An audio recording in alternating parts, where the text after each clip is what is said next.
A fost atât de puternic încât a afectat rețeaua de electricitate din zonă. A cedat și rețeaua de cablu. Pompierii spun că la baza incendiului a stat un scurt-circuit la rețeaua electrică a brutăriei.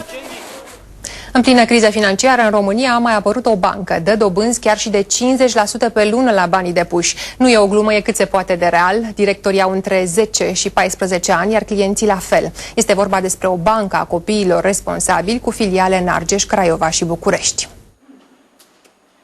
Acest copil de 11 ani este de 2 ani directorul băncii copiilor responsabili, filiala Costești, Argeș. Nu are încă un salariu, dar câștigă bine și el și clienții din afacerile cu mii de mărțișoare, tablouri și felicitări. Atribuțiile mele sunt acelea de a coordona, de a supraveghea casierii și supervizorul să nu facă vreo prostie. Profitul a fost chiar foarte mare, drept să zic. Am băgat 2000 de ron și la final am scos 4200 de ron.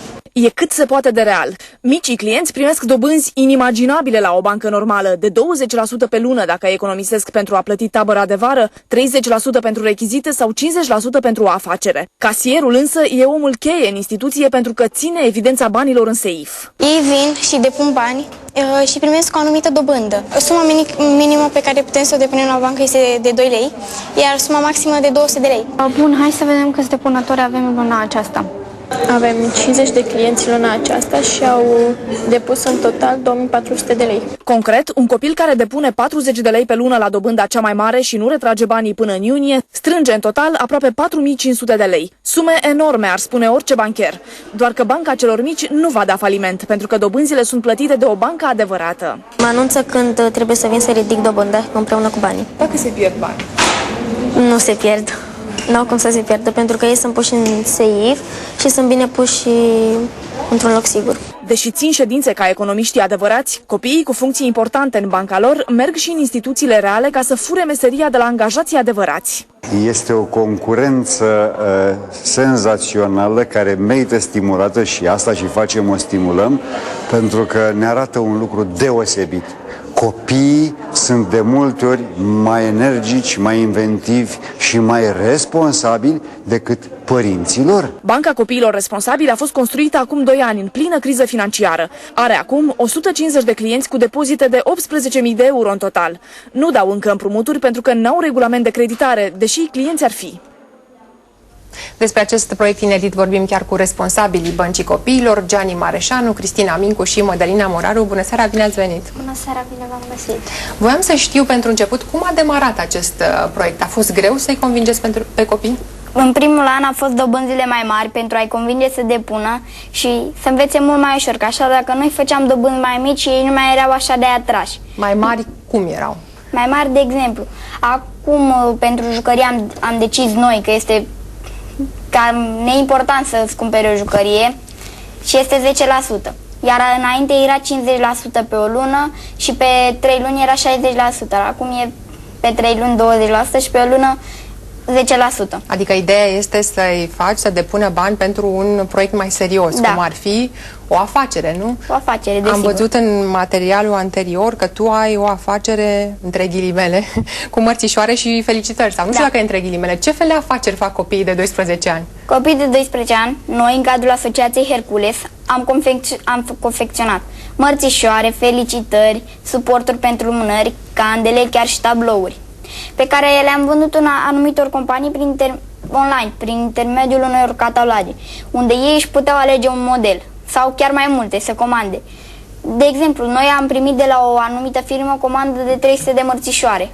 Am înțeles. Mădălina, tu ești supervizor la filiala din... Nu, eu sunt directorul băncii la filiala din Craiova. Din Craiova, exact. Voiam să întreb, acolo, care sunt preferințele copiilor? Pentru ce depun bani?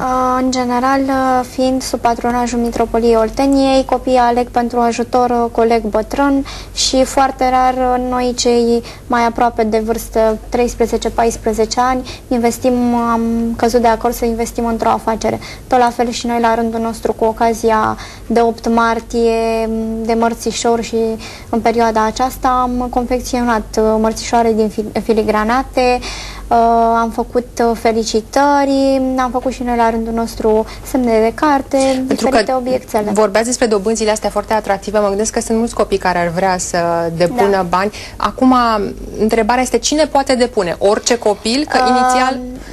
Gianni, te rog, ai ridicat. Deocamdată nu poate depune orice copil, pentru că este doar pentru copii de la Hercules, dar noi am vrea să ne extindem Hercules și la... fiind o asociație? Da. Și la Vasiliada și la Sfântul Dimitrie. Dar noi am vrea să reușim să ne extindem și pe nivel de școală. Să aibă toți copiii posibilitatea de a învăța noțiuni de educație financiară și antreprenorială și să poată și ei să depună. Că așa pot să învețe mai ușor să economisească banii. Madalina? Da, noi am avut o activitate și a fost foarte frumos să ne punem, am avut ocazia să ne punem în locul domnilor profesori de la școlile noastre. A trebuit să le explicăm copiilor ce înseamnă să economisești, să purtăm niște discuții despre bani cu ei. Au fost foarte receptivi, în special cei mici, la care chiar nu ne așteptam. Și da, pentru că dacă te gândești la copii mici, de multe ori există percepția asta că de fapt ei și-ar cheltui imediat banii pe dulciuri sau o jucărie și nu s-ar gândi să-și păstreze pentru altă dată vreo sumă de bani. Da, și chiar nu mă așteptam, adică cei mari, când le puneam când de multe ori le-am pus întrebarea, dar voi economisiți? Păi nu, că noi dacă ne dau părinții bani, noi mâine nici nu mai avem, că ne ducem și ne luăm diferite lucruri. Păi uite, am avut clasele mici înaintea voastră și mi-au spus că eu aș vrea să-mi pun, de exemplu, să-mi iau o anumită jucărie și ca să pot să-mi iau o anumită jucărie, jumate din bani mă ajută părinții, dar jumate trebuie să-i strâng eu. Cristina, am înțeles că tu ești casierul, am văzut în material omul cheie în instituție. Ce responsabilități ai? Eu trebuie să primesc banii de la clienți și trebuie să am foarte mare grijă cu ei, deoarece dacă banii sunt pierduți, eu sunt vinovată și eu trebuie să fac rost de acei bani.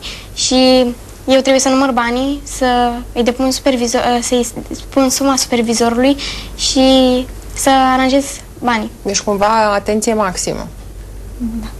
Da, la un moment dat tu, Gianni, spuneai în material că trebuie să fii atent să nu se facă vreo prostie. Apropo de prostie, ați avut vreun incident sau cum verificați totul?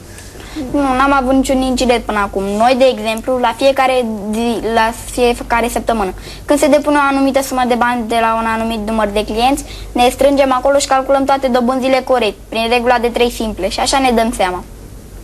Madalina? Nici noi nu am întâmpinat astfel de probleme, am fost foarte bine organizați, iar echipa bordului a fost aleasă prin vot. La noi așa s-a supus la vot cine conduce, cine sunt casierii, cine este supervizorul și se pare că beneficiarii noștri de la centru au fost foarte bine axați pe chestia asta. Îmi place că deja ai adoptat și limbajul da, mie îmi place foarte domeniu. mult să citesc și să mă cultiv. Apropo de domeniul bancar, tot așa spuneați că mergeți și în bănci și discutați cu bancheri adevărați. Ce ați aflat acolo? Sau ce v-a atras atenția? Ce ați văzut? Noi am avut ocazia să vorbim cu doamna directoare de acolo, de la bancă de la noi, de la BCR din Craiova. Ne-au explicat fiecare în parte. Am avut și o doamnă casier și un domn supervizor care ne-au spus care sunt atribuțiile noastre și ce trebuie să facem noi ca și când am fi... Și v-ați luat în serios? Da, am luat în serios aceste lucruri pentru că au fost importante și pentru noi să aflăm aceste lucruri și a fost importante ca să ne poată ajuta pe noi în proiect. Gianni? Da. Noi când am fost la bancă la Pitești, am aflat multe lucruri. De exemplu, banca trebuie să-și păstreze clienții secreți. Și am discutat, de exemplu, noi cu consilierii care ne-au spus un consilier adevărat nu stă niciodată înăuntru băncii. El pleacă pe teren pentru a găsi anumiți clienți, cum ar fi companii care să sprijine acea bancă, să poată oferi credite, să poată da salariile prin intermediul cardurilor Bine, acum voi vă puneați la punct cu operațiunile, pentru că în acest moment voi faceți doar depuneri, nu? Vă ocupați doar de depuneri. Da. Cristina, dobânzile astea mari, în fine, cum sunt privite de clienți? Ce spun ei? Foarte bine, sunt foarte mulțumiți clienții noștri și sunt foarte mulți clienți și sunt foarte mulțumiți. Cea mai mare dobândă am văzut că este pentru afacere. Deci în ideea că, în fine, copilul ar trebui să se gândească să pună bani deoparte pentru o afacere. Această opțiune aș putea spune că este un imbold de a ne învăța pe noi cum să ne creăm pe viitor o afacere. Ca să putem să creăm o afacere și acum, chiar dacă avem această opțiune pentru afacere, trebuie mai întâi să aflăm aceste lucruri, de la ce pornește o afacere, ce trebuie să faci ca să poți să o duci mai departe. În primul rând, trebuie să ai o idee care să prindă pe piață, trebuie să ai o echipă, un board foarte bine, în care să ai încredere, în care să știi că se ține de treabă, și cel mai important, trebuie să știi cum să-ți atragi clienții și să-i menții. Apropo de clienți, copiii vin pur și simplu, vin și cu părinții. Părinții ce spun? La început a fost un pic mai dificil pentru că ei s-au dus acasă și au zis: mami, uite, avem un proiect și trebuie să ducem bănuți. Și bineînțeles că părinții au venit și au pus întrebări. Au pus întrebări, pentru că nu știau cum așa brusc dintr-o dată să ducă bani mai ales cum a fost la noi pe patronajul Mitropoliei, care... La sfârșit voiam să știu, sunteți și clienți ai băncii și responsabili? Da, putem depune și noi, chiar dacă avem această funcție. Mi s-a dat această șansă. Eu vă doresc succes și până acum sunt 150 de clienți, am înțeles, copii. Sper să se extindă la nivel de școală și să avem mai mulți. Și să auzim... Chiar poate și la liceu să poată depună și ceilalți. Atunci nu pot să vă spun încă o dată decât succes. Mulțumim! Mulțumim foarte mult!